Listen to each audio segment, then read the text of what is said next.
Hey everybody, this is Marie. I'm here again this week to briefly talk about And Just Like That, Season 3, Episode 2, Carrie Golightly. There's another hate watcher out there named Aaron Rodgers. If you don't follow him, you should. I will include the links for you. He last week very brilliantly called last week's episode a fart of an episode. Well, I would call this episode a wet fart. All right, a little bit heavier than last week's episode. At least there's some sort of story and progress going along, but still not good. And the main theme of this week's episode for me is 5 weeks. 5 weeks. We found out in the writer's room this week that the writers were given 5 weeks to write the concepts and the dialogue for this show. Like they sat in a room together, brainstormed Monday through Friday. I assume at least 40 hours. 5 months. 5 months. 5 months to come up with these episodes. Now, I'm going to guess that anybody listening to this show, like right now, if you're listening, I have faith that you have the capacity to spend 5 weeks, not even 1 month, quite frankly. If I sequestered you as like a full time job in a room and asked you to come up with like 10 episodes, 45 minutes, and all the dialogue for this characters, I bet any one of you could do a better job than what we are being given here. And the fact that it took a whole team of idiots 5 months to come up with this crap is beyond me. So I'm going to say 5 months a lot. I apologize if I'm repetitive. Let's get into it. Because my cameras, I've already kind of recorded a lot of this and my equipment's not doing great today. So let's see what we go. So Carrie starts off the episode with Carrie talking to her producer, and her producer's offering her these exciting opportunities to promote her book. They want her at Google to talk to their employees, like some sort of special employee event. They want her to go interview somebody she admires at South by Southwest in Austin. These really cool gigs. And also, there's this third, of course, throwaway event at Williamsburg, Virginia, sort of near where Aiden lives. So, of course, that's the one she takes. And then she goes to Hot Fellas, and she's dressed. Now, I'm kind of annoyed at this. They had an article today about how they took an old shirt from a past Sex in the City episode and had Carrie wear it again. Now, Carrie wore a pink Chanel print top in the episode Hot Child in the City. If you guys remember how fun that was, it was Carrie falling in love with a guy who runs a comic book store and, you know, lives at home with his parents, and she steals his weed. But when she meets him, she's in this ridiculous outfit of a Chanel print blouse, some tie dye leggings, and this handkerchief around her head. It's silly, but it's fun. And I guess they wanted to kind of relive that lightness. It's Carrie Golightly. They want her to be fun and easy breezy. So she's wearing this shirt again, but it's not the same shirt. Okay. It's a totally different color. The shirt in Sex and the City was pink. This one is blue. And in this scene, we're going to see LTW come in kind of a wild getup. But most of the outfits here are pretty fine. They're nice. They're all right. Sometimes they're a little cute. Sometimes they're nothing's really offensive, but also kind of boring a lot of it. So I'm not going to get into the fashion here. But we're sitting with the four almost original ladies if you replace Samantha with Seema. And we're at Hot Fellas. And the interior of this place just looks pretty plain. It looks like any basic chain bakery. And only, kind of actually pretty scant. You really only see like on display actual bread. There's doesn't seem to be any like donuts or cupcakes or jams or anything to eat with the bread. Still, and then they have iced tea, and they have a guy standing there in a Goodfellas outfit falling asleep, and he speaks for all of us. Now, Anthony has a ton of super hot guys outside with samples and baguettes, and apparently they're not doing enough to sell, all this bread because there's nobody inside buying and eating bread. Carrie is just looks like she's chomping on a baguette. Like that's all she's eating is bread for breakfast, as one does. Uh it's just so weird. And she's trying to get a plus one for her trip to Virginia because she's going on a work trip and she's planning on seducing her man. They're having a lunch. So, of course, you got to beg your girlfriends to come with. That's so weird. Just like go have a night and come back. Like this woman spends, you get the sense that Carrie spends most of her time alone. I don't know why she has to always travel with people, but okay. And of course, who calls Carrie Aiden's ex-wife? And why does Aiden call her ex's new girlfriend or the ex's situationship? Because she needs to score Adderall for her son. Virginia's all out, so of course Carrie's the person to contact for Adderall. Makes perfect sense. Well, luckily, Carrie knows Charlotte, and Charlotte, in the one sort of sane, normal scene Charlotte ever gets, she's actually seems slick and savvy. She goes right to her mom's. LTW's finally come in, the big mom influencer, saved the day, brought in a bunch of moms from the school to this empty bakery, to empty hot fellas. And all these women are sitting on all sorts of Adderall supplies. So, you know, Charlotte gets the hookup for Carrie. Okay, so then we see LTW bring croissants and a bombolini to her partner, that editor woman that's always in the room with her. And of course, the she picks the croissant because that seems like a celebration versus, a bombolini donut. Okay, whatevs. But I think her partner is named Grace, and Grace has the announcement she's going to leave. Apparently, Steve McQueen has an opportunity to edit a documentary and called her personally, and she wants to do this documentary as an opportunity of a lifetime, and she has to leave like really soon, like right away. And they have a deadline to finish this docu series. I assume it's a series, not just one documentary. Now we find out that these two have been working on this for 8 years. This docu series. It's not, and it seems to be unsung women of history, right? So this is all historical stuff. 8 years to put it together. They still haven't sold it. Apparently, they just recently sold it to PBS. They're still not done. Apparently, they have tight deadlines now.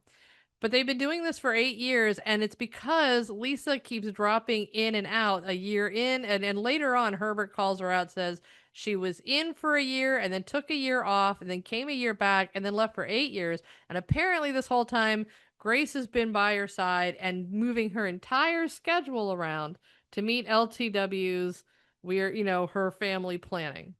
And now she's got to go for an actual opportunity for her own career, and LTW is kind of being a prick about it. Okay. And this woman's this Grace is like, I don't have kids, my work is my life. No, apparently taking your work and moving it entirely around LTW and her kids has been your life. It's so bizarre. This is not a choice a career-minded woman would normally make. Um, Charlotte is at something called, I'm gonna mess this up, TFAF, TEFAF, some sort of art conference. That's a big deal.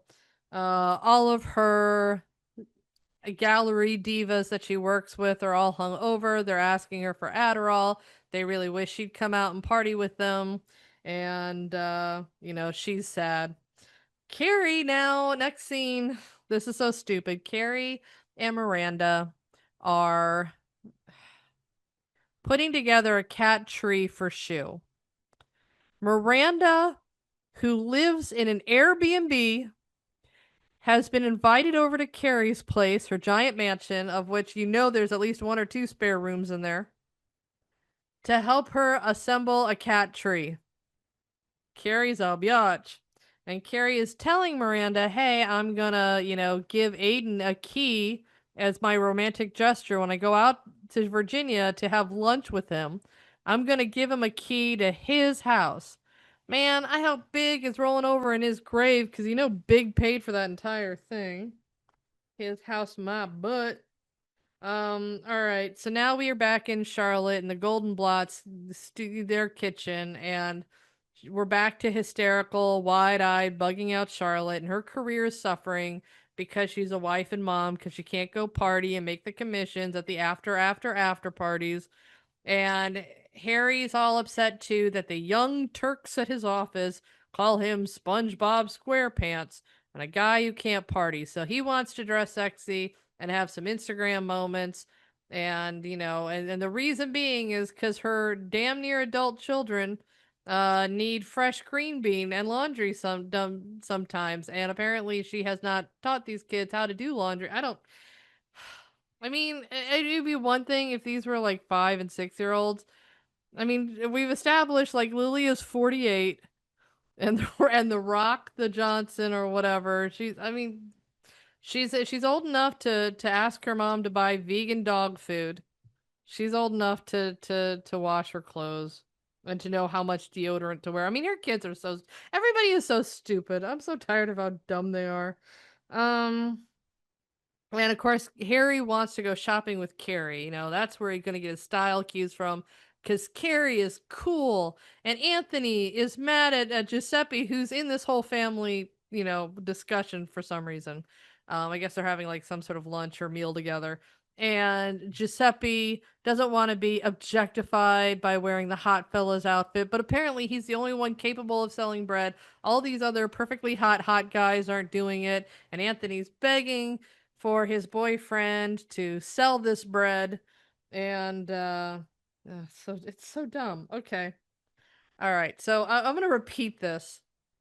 5 months. 5 months. All right. Last episode, we had more insight and we got some last year as well. Last season. But last episode, we saw Seema and her business partner Elliot, the dashing old gay man. And he was talking to Seema about how he spent decades watching Seema argue about how this man is wrong and this man is wrong and go through all this men.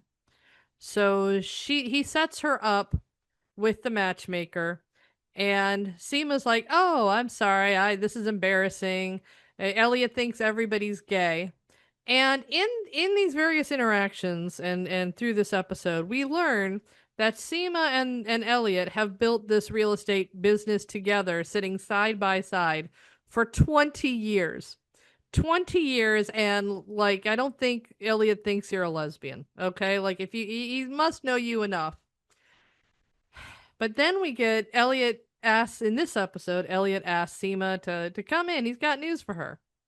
Well, what's the news? I'm retiring. Wow, that's great because we've been talking about this for years and planning it, and you were going to let me buy out the company when you announced your retirement. But I'm really surprised you're retiring, Elliot. You're in the prime of your life. Why are you doing this? And Elliot's like, I'm 90 years old. She's like, what? I thought you were 70 years old. Guys, 5 months. And Elliot, who even says after she storms out of his office how much he loves her, never thought to talk to her about it. He's already made the decision to sell his shares to a guy she doesn't like called Ryan. So again, they built this business together 20 years, sitting next to each other. I assume this dude had a birthday. I assume that they celebrated his 80th or something like what. 5 months. 5 months, guys. So stupid. So Seema decides, well, I've got endless amount of sick days. I'm gonna go party with Carrie in Virginia. I'm leaving you all. Screw you guys. I'm going to Virginia.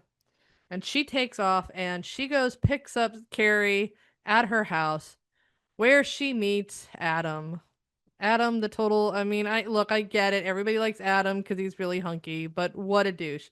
And I think we like Adam because he's not Aiden, but he really is just a repackaged, hunkier Aiden with probably a more insufferable personality. The guy is wearing a Home of the Whopper knockoff Burger King tank top, and he introduces himself as, gosh, the plant Picasso per the readers of Vogue.com, meaning when he wants to flirt with a chick like Seema and he wants to impress a chick, he's going to let them know that somebody, who made a comment on a website called him Plant Picasso. He also introduces his nephew Jamie. His nephew Jamie's like points at Seema's car, goes, "Your car is brown. I like it." And I'm thinking, well, this kid's kind of dopey. He looks like he's 15 years old. Well, I'm sorry. I'm sorry. Not to be a jerk. That's my bad. That's me being an asshole. The writers have decided in the writers' room, we find out that they're introducing this character.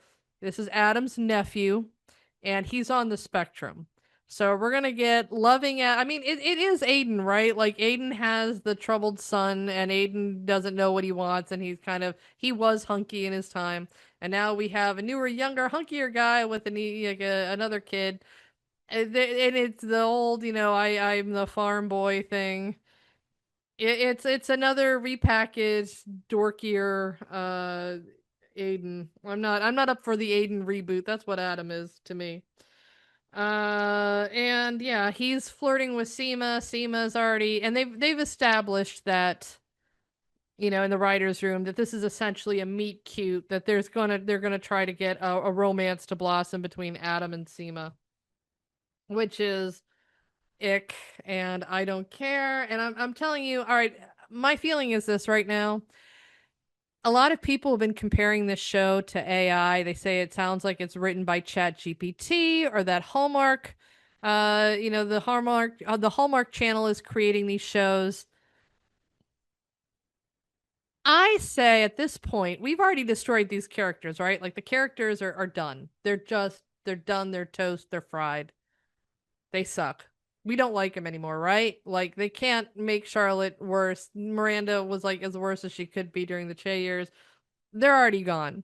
So at least make them entertaining. If we don't like them, let's go full Lifetime channel for women. Let's see violence and catfights. Let's Seema and Carrie fight over Adam. And I mean fight. I mean knockout, drag out punches. Maybe we see some man on woman violence. Maybe we see kidnapping. Maybe we see cars blow up. The crazy snutty stuff. Maybe we see somebody like, buried in a hole, or the weird stuff that they put on Lifetime movie channels. Let's put that into there, because at least it'll be entertaining. And it'll be an exercise, but at least it won't feel so long, these episodes. So long. Okay, so now Seema and Carrie are on the airplane. Seema is upset because the gay flight attendant's disappointing her by not getting her drink fast enough. And that's another theme for this week's episode, is that gay men are disappointing Seema. So every gay man, including Elliot and the Ryan guy that who's also gay, that bought the shares, and this guy and other gay guy she encounters, that they all disappoint Seema. So way to go, gay men. She was counting on you because she hates all straight men. So just let any guy with a penis out there, forget it. You're bothering Seema. So insufferable. Okay, so then guys, again, 5 months. 5 months. We're in the airplane, and Carrie has hidden the stash of Adderall in her bra. And the Adderall takes the form of these giant orange pills in her bra. And even Seema's like, why would you do that? Like, you can just put them in a Tylenol bottle. You could put them literally, I mean, pills are the easiest kind of drugs to smuggle. Anybody Carrie's age or older, they're going to have some sort of pill box in their carry-on. They don't go and check what those pills are most of the time, as long as they're not in a prescription bottle. You can basically put them anywhere except your bra. I mean, have these writers traveled on an airplane post 9/11? How, I mean, you're gonna, all right, but yeah, okay, it's a funny gag, I guess, and that's how she gets it through TSA. And they mention it, she got these big orange pills through TSA by putting them through her on her bra. Genius. 5 months, everybody. friggin' months. Okay, so then we are yeah, okay. So now we have LTW. She's mad again. She's in the kitchen. She's angrily mashing up potatoes while Herbert is pointing out to her how she's being a jerk. And yeah, LTW in this episode is the first time she's really kind of unlikable. Still so mad. And then when Herbert points out how ridiculous she's being, now she's not just mad at Grace, she's mad at Herbert too. Mash his face in. And then we have Seema and Carrie again. They're in this gigantic restaurant in Virginia. And they are acting, and Carrie in this episode is saying things like fiddle dee dee. They've got this guy, another disappointing waiter or restaurant manager that's, dressed outrageously like gay and has this big southern accent, bless your heart sort of nonsense. And I mean, they're acting like they're in Georgia. Okay, no, they're not in Buckhead. They are in Virginia. I mean, Virginia's barely the South.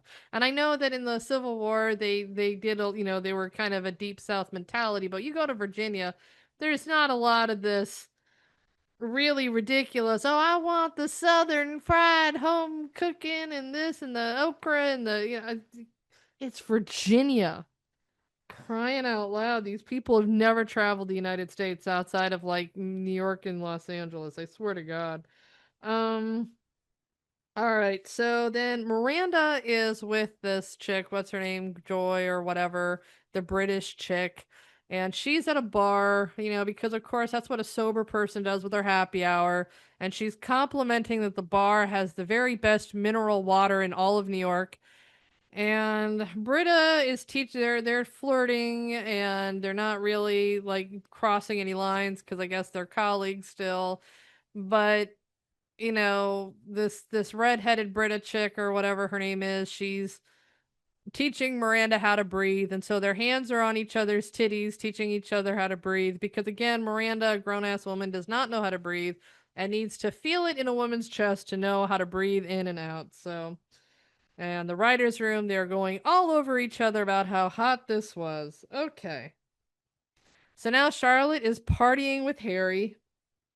They're about to head to the after party, but you know what? Harry needs to take a piss, and the tight pants that he bought when he was shopping with Carrie, and they just thought it was funny. They had to have these two in a scene shopping together because it's Harry Carrie, get it?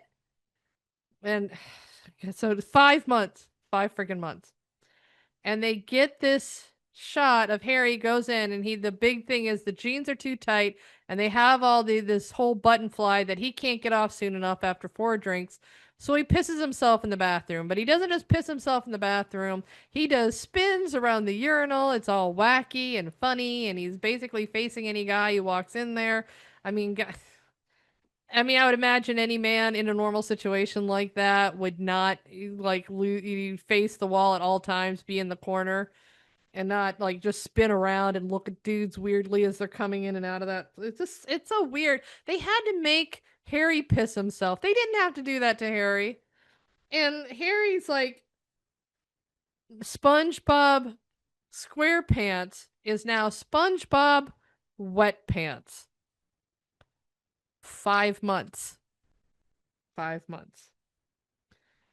All right, so Seema and Carrie have a heartfelt conversation while eating KFC in a hotel bed. That makes sense. I mean, like Aiden, he used to eat KFC in bed too, out of the bucket. Um, Charlotte, they go back to Charlotte partying. Now, the thing is, they didn't in the writers' room. Take on this is interesting. They wanted to keep Charlotte awake, but they didn't want her doing cocaine because everybody in the bathrooms are doing cocaine. The people that they're trying to sell art to are doing cocaine. So she decides she's going to get a bunch of espresso martinis, but they also don't want her drunk somehow because we've already seen drunk Charlotte. And I'm like, well, I feel like we've seen coked up Charlotte too because that's all she acts like anymore. Like she's constantly coked up. But I'm like, have these people not realized she just did a whole scene about Adderall? Have they never heard about Adderall being used as a substitute for coke?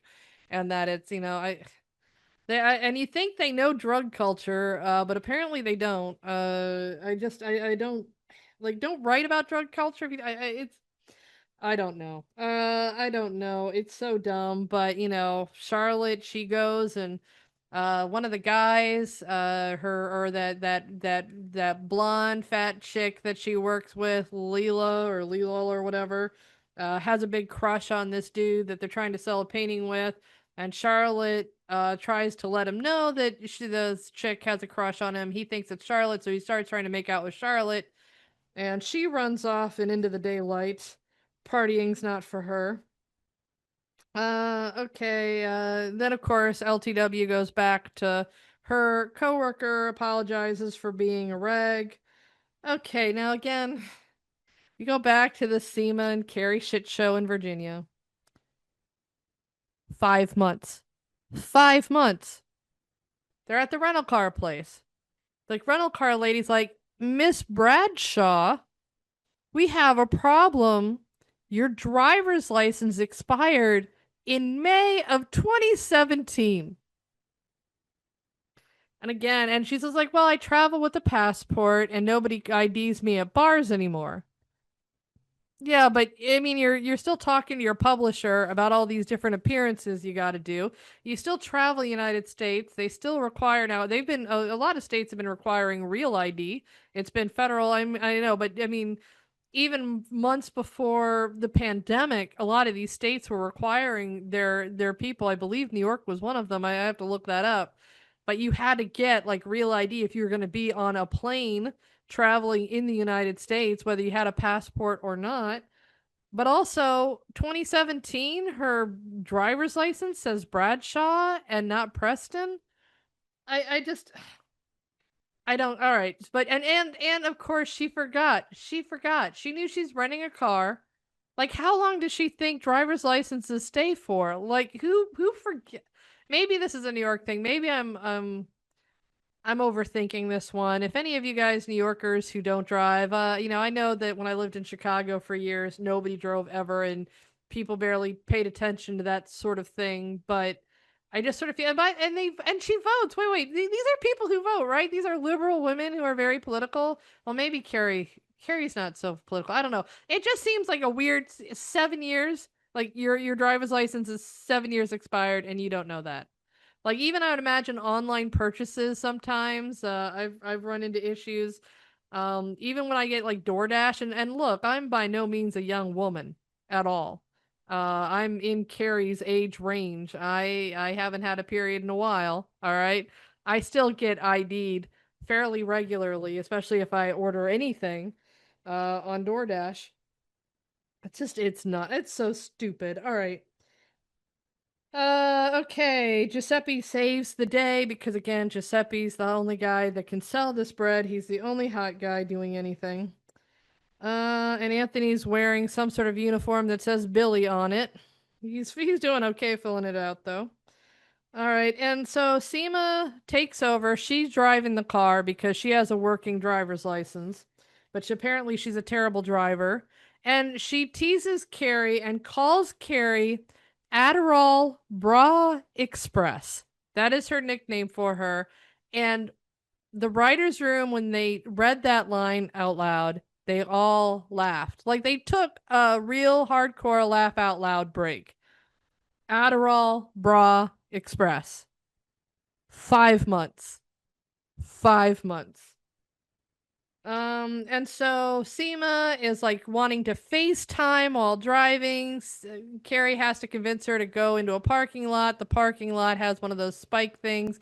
Don't back up over it. So, of course, she backs up over it. And that's her sign to not go back, to move forward and start her own business. So, Seema decides she's going to go to New York. But, of course, they have to get the car towed. The tires are busted. They have to get the car towed, and of course they leave their luggage in the car, and then they have Aiden pick them up, and then Aiden picks them up during the day. Now, by the way, at this point they've missed lunch and they're eating Arby's. They're standing around eating Arby's. It's daytime. One imagines it's around noon, and we've established earlier in this show that Aiden lives like 20 minutes away from where they are. Okay? He's 20 minutes away, picks him up in the trunk, and she still doesn't have luggage. He drives Carrie to his house late at night. It's summer. Okay, it's summer. It's dark out. It's dark out at night. They've made it a point in the writers' room that Carrie still wouldn't have her luggage, so they couldn't take all the way to the car rental. They in all the hours between like noonish. That's even it's 3 o'clock versus like 9 o'clock at night. They're 20 minutes away. They didn't have time to get the luggage. I don't know what they were doing, but they go to oh god, these idiots. They go to Aiden's house. And Aiden has a whole farmhouse and he has a guest house. And he's like, well, we didn't want to tell these kids that you were coming. I'm like, well, where'd they think they're getting the Adderall from? Like, the mom's calling and they know Carrie's coming, but now they're like, no, no, we don't want to disrupt their routine. We don't want to freak them out.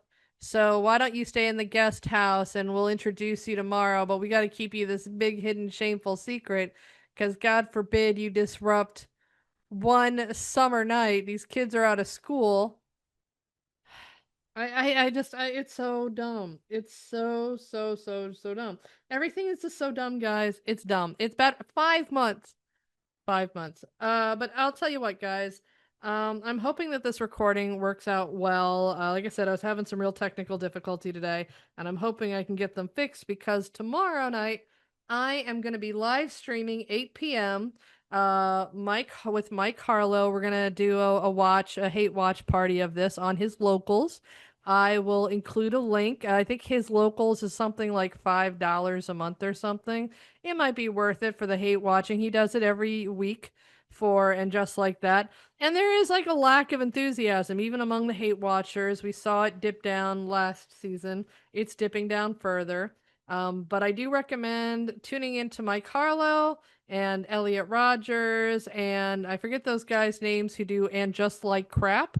Those guys are really good, but they're really good because most of the time they're coming up with better plot lines like on the fly than what these geniuses took 5 months to do, okay? So you guys have a great week. See me tomorrow night. Join us then. And in the meantime, 5 months. I'm going to say it one last time. 5 months.